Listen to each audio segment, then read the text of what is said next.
வைத்து மீண்டும் அரசியல் நாடகம் ஆடத் தொடங்கி இருக்கு இந்த சங்கி கூட்டம். இந்த நேரத்துலதான் சமூக வலைதளங்கள்ல ஆன்மீக பேச்சாளர் ஐயா சுகி சிவம் அவர்கள் பேசிய பேச்சு ஒரு வைரல் ஆயிட்டு இருக்கு.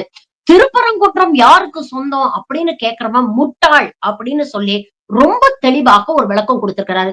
இது போன்ற ஆன்மீக பேச்சாளர்கள் தான் இன்னைக்கு ரொம்ப தேவை.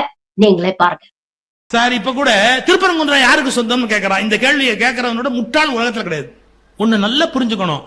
சட்டமன்றத்தில் பேச வேண்டியது எது, நீதிமன்றத்தில் பேச வேண்டியது எது, மக்கள் மன்றத்தில் பேச வேண்டியது எது என்ற தெளிவில்லாத பைத்தியங்கள் இப்போது அதிகமாகி விட்டார்கள். மகாபாரதம் என்பது நடந்ததா நடக்கவில்லையான்னு நம்ம 100 கேள்வி கேட்போம்.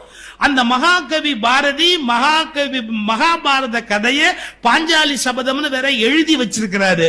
அப்ப மகாபாரதத்தை பாஞ்சாலி சபதமா எழுதின பாரதி மகாபாரதம் நடந்ததுன்னு நம்புறாரா? இந்த கேள்வி வரணும்ல. நடந்ததுன்னு நம்புறாரா, கற்பனை கதைன்னு நம்புறாரா? கொஞ்சம் ஒரு மாதிரி பேசுறவங்க பாரதி இந்து மதத்தினுடைய மிகப்பெரிய தீவிரமான தலைவர், அவன் ராமாயணத்தையும் மகாபாரதத்தையும் உண்மை 2 பாட்டு எடுத்து பார்த்தா அவர் ஆதரிச்சு பாடி இருக்க தெரியும்.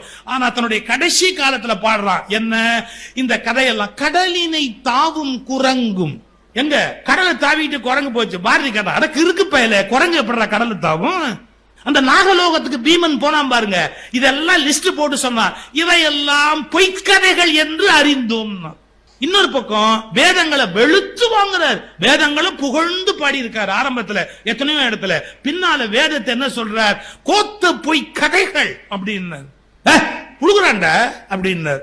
சோ நீங்க எப்படின்னா துண்டு துண்டா படிக்க கூடாது, விட்டு விட்டா படிக்க கூடாது. முழுசா படிச்சாதான் ஒருத்தருடைய கொள்கை என்ன, கோட்பாடு என்ன, எவல்யூஷன், அவர் எங்க சேஞ்ச் ஆகிறாரு, எங்க அவருக்குள்ள மாற்றம் வருது அப்படிங்கறத கண்டுபிடிக்க முடியும். வள்ளலாரை எடுத்து படிச்சீங்கன்னா 5 திருமுறை வரையிலும் அவர் எல்லா சுவாமியையும், முக்கியமா சிவபெருமான காதல் வயப்பட்டு நம்முடைய திருவாசகத்துல மாணிக்க வாசகர் பாடுற மாதிரி எல்லாம் பாடி இருப்பார். ஆனா 5 திருமுறை பாடினவர் 6ஆம் திருமுறைக்கு நீங்க வந்தீங்கன்னா நான் அப்போது சிறுபிள்ளைத்தனமாக எழுதி விட்டேன். தன்னைத்தானே மறுக்கிறதுக்கு ஒரு பெரிய தைரியம் வேணும். அடுத்தவனை மறுக்கிறது ஈஸி, ஆனா தன்னைத்தானே மறுக்கிறது உண்மையான நேர்மை உள்ள மனிதர்கள் மட்டும்தான் தன்னுடைய தவறை ஒப்புக்கொண்டு மறுப்பார்கள். அதுக்கு மிகப்பெரிய யோகியதை வேணும்.